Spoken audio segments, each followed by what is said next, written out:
south to Brazil, but live here. So please welcome Alessandro Mbellino from Brazil. Mata, viva!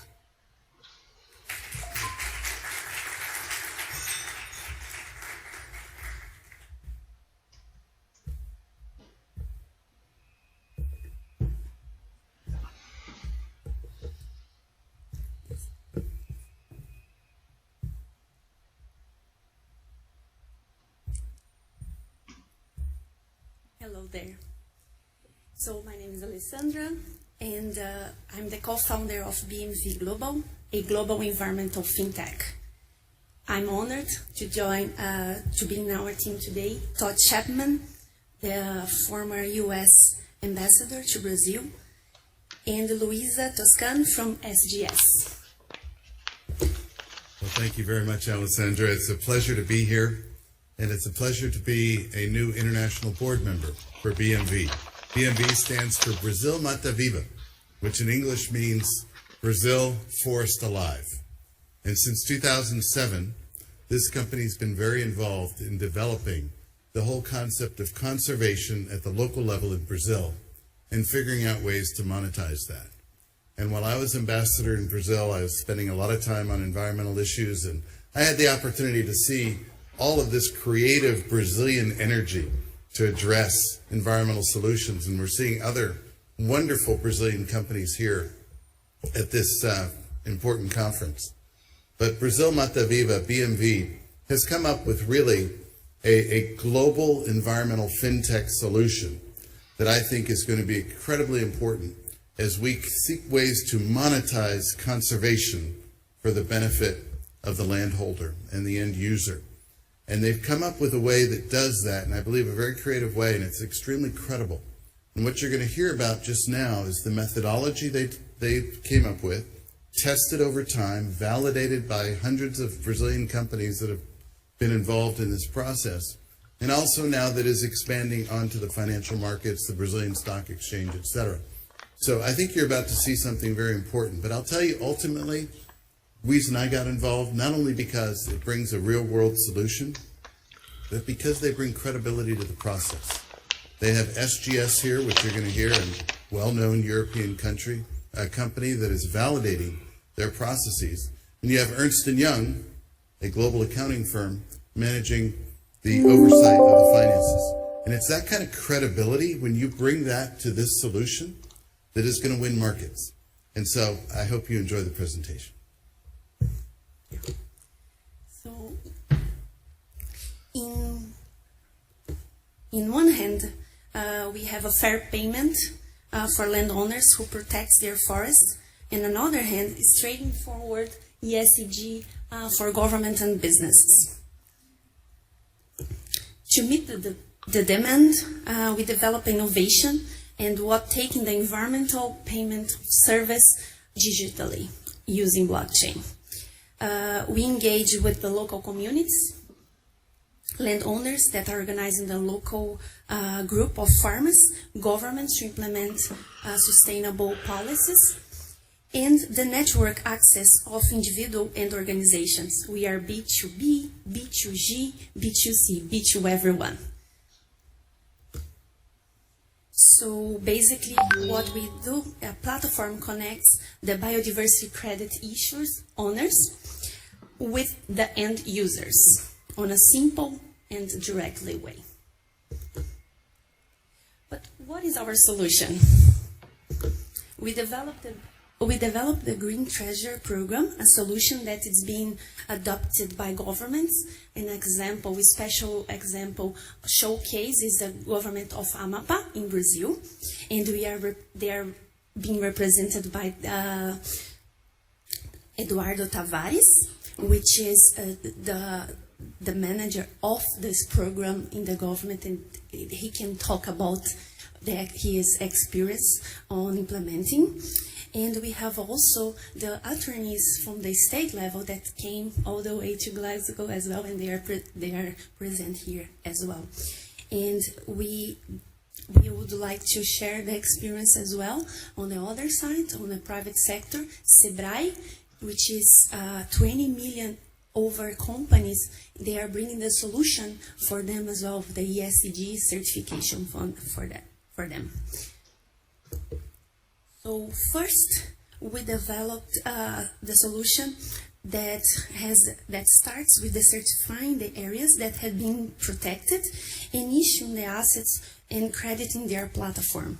The platform has a dashboard like this and enables a public and private landowners manage monitoring and results of their project.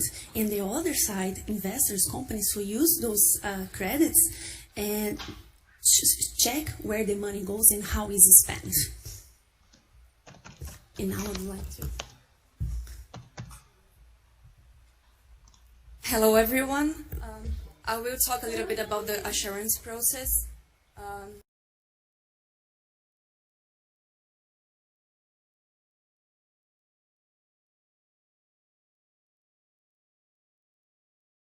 Data, the social and environmental data from the conservation projects, and on the other end, we have the green treasure certificate.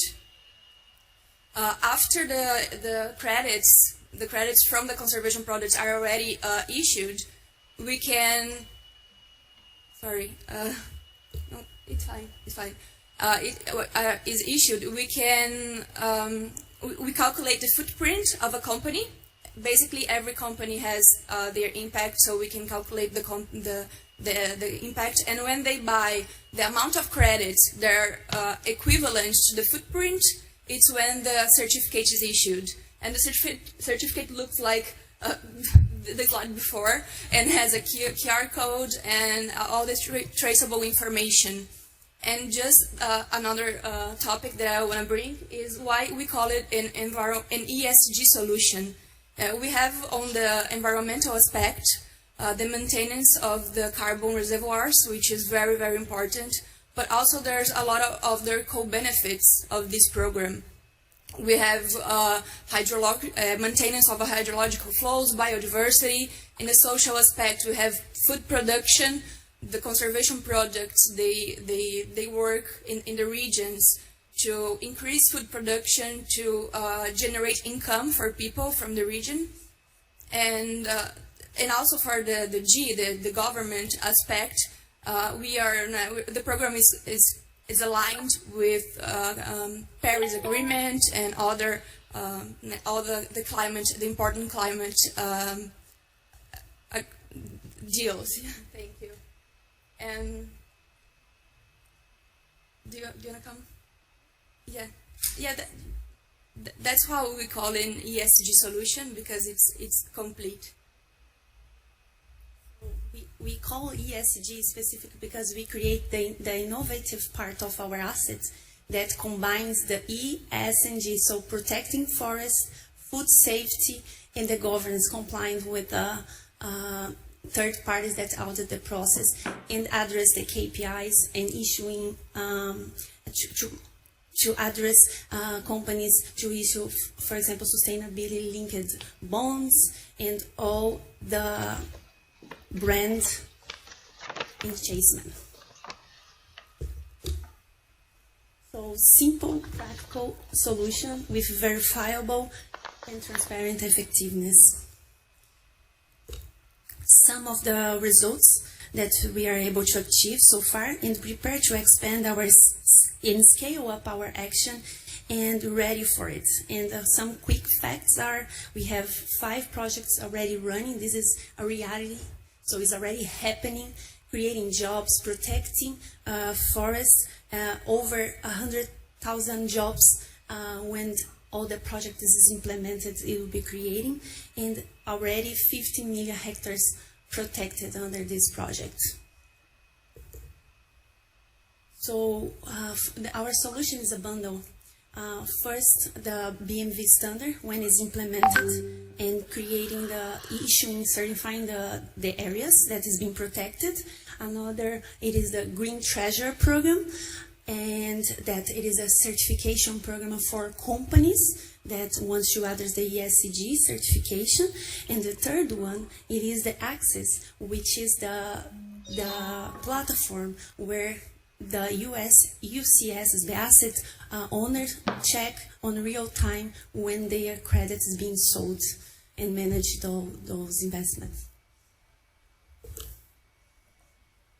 So please, I would like to invite Todd to show on our next steps. Sure. So I think what you're seeing is a company that's been in existence for a while, done a very good job of creating a locally registered and understood value and standard by which companies can have confidence in the credits that they're buying. Because in my experience, it's now all about credibility. There are a lot of people out there that are selling what are called simple carbon credits. That's not really good enough for the market anymore. It really is about ESG plus and the standards by which you are demonstrating that your projects are providing a real solution that people can put money down on. They've done that. And they have the credibility of some very important international players to back them up. And that's why I think this is a company that's really set to grow considerably.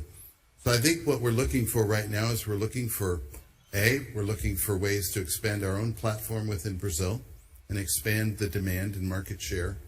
We're looking for also ways to cooperate with other governments, because something that Alessandro referred to with the state of Amapá is working with governments to figure out how to monetize some of their own conservation efforts. And so we're very interested in doing that with Scotland, just because we see what a forward-leaning government that you see here in Scotland. And then lastly, it's looking for partnerships, creative partnerships. And many of the companies that I've seen here are coming at this from different angles. And I think there are going to be opportunities for partnership globally. So with that, very interested in your questions, observations, comments, but thank you very much for your attention.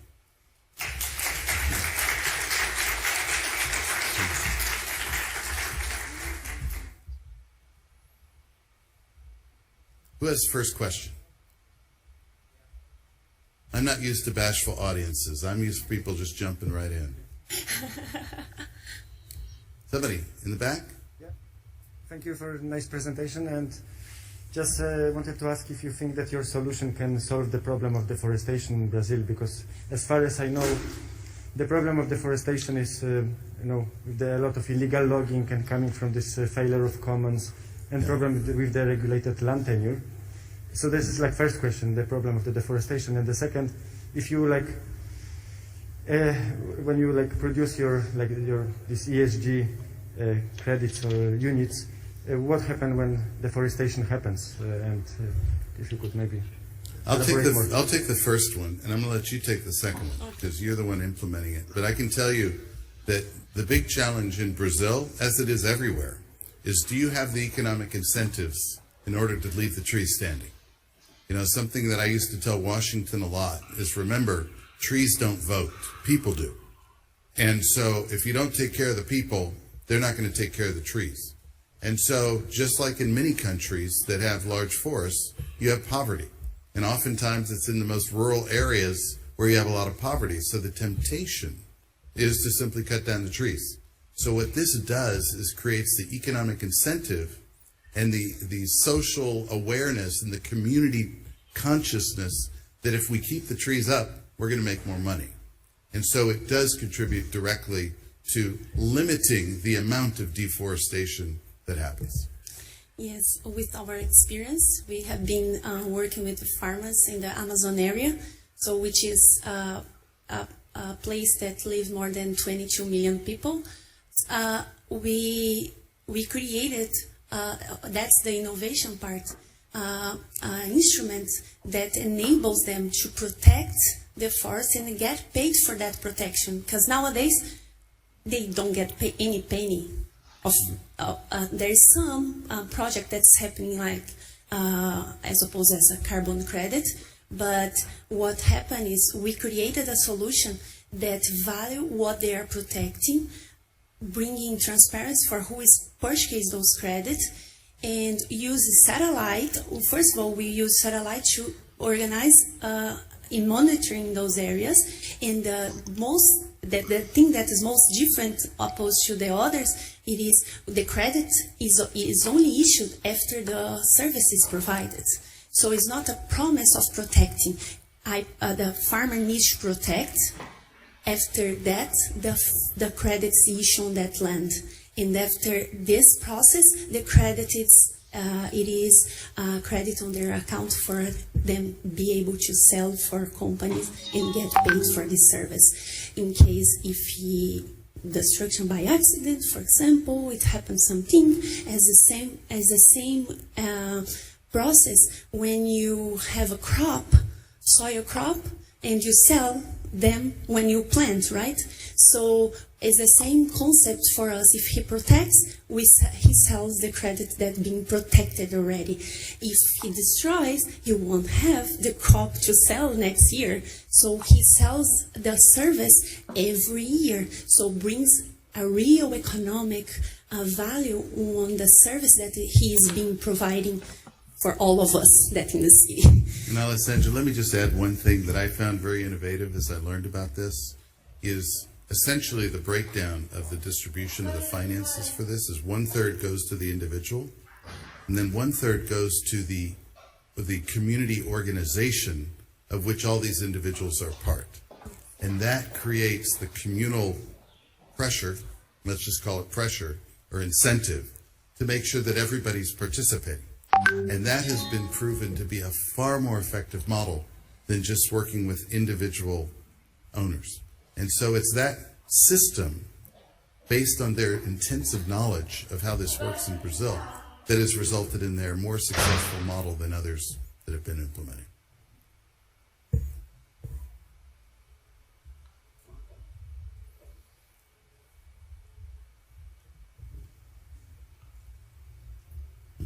Hello, listen.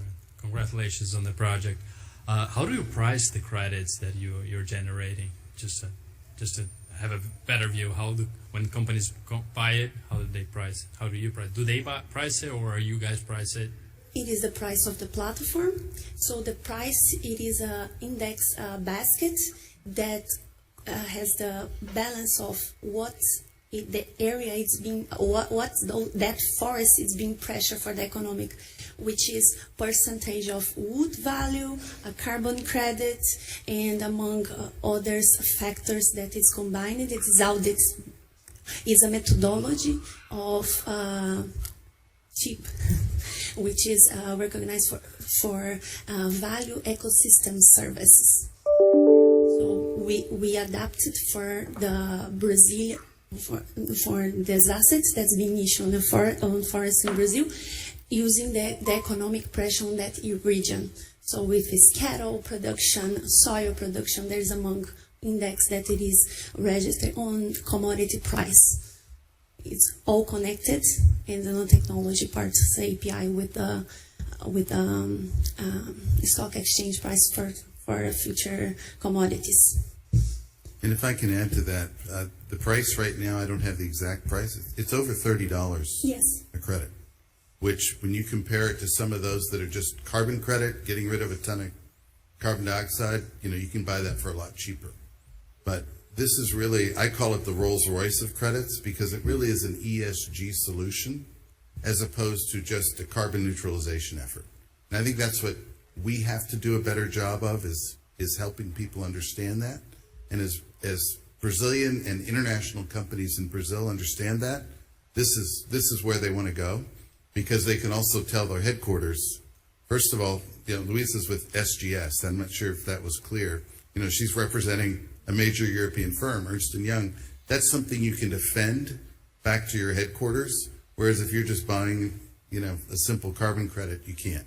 So I like to think of it as the Rolls Royce of ESG credits that are out there in the marketplace today.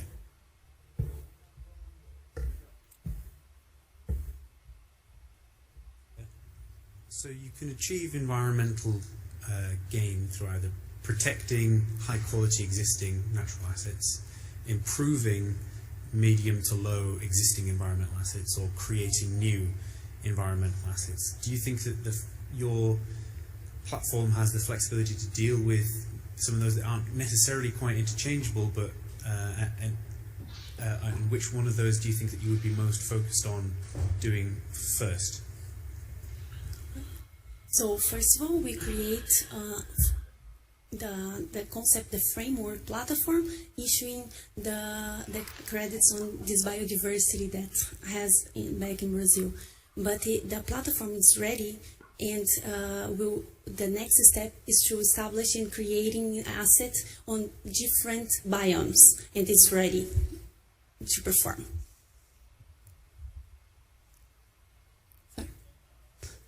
Pantanal, the tundra, cerrado, which is a savanna. So there's different biomes around the world, because we believe the platform needs to have assets from everywhere, because the nature is connected and it's holistic, right? So we need to protect all the biomes, even though those that is being recovered. So that's the solution applied for here too. Josh, I think if I understand your question correctly, it's going to be really geared towards the conservation piece to prevent people from cutting down the trees.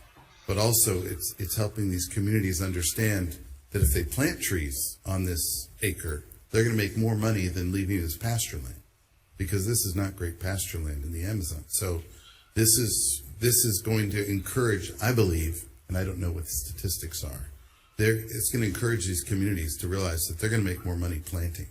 So I think you are going to see also a reforestation effort. But I think it's really about conservation and helping communities understand the trees are worth more, standing up than they are when they're taken down. I just want to say one thing, that the role of SGS, we are the official certification body for the compensation methodology. So we validated the footprint calculation and also the whole BMV methodology for compensating in an SG certification. Yeah. Good. Okay. Good. Thank you very much. Thank you.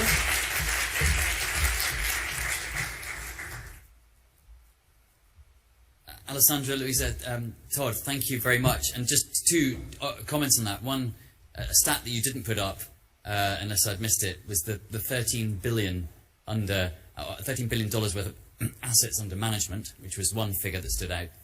But secondly, Todd, your comment about communities, and actually those are the ones stand to benefit. And I think it was Matthias earlier talking about local communities benefiting from electricity production, the potential for kind of local community benefit. And here, if the communities benefit, then programs are much more likely to be successful. So, thank you all very much. Good.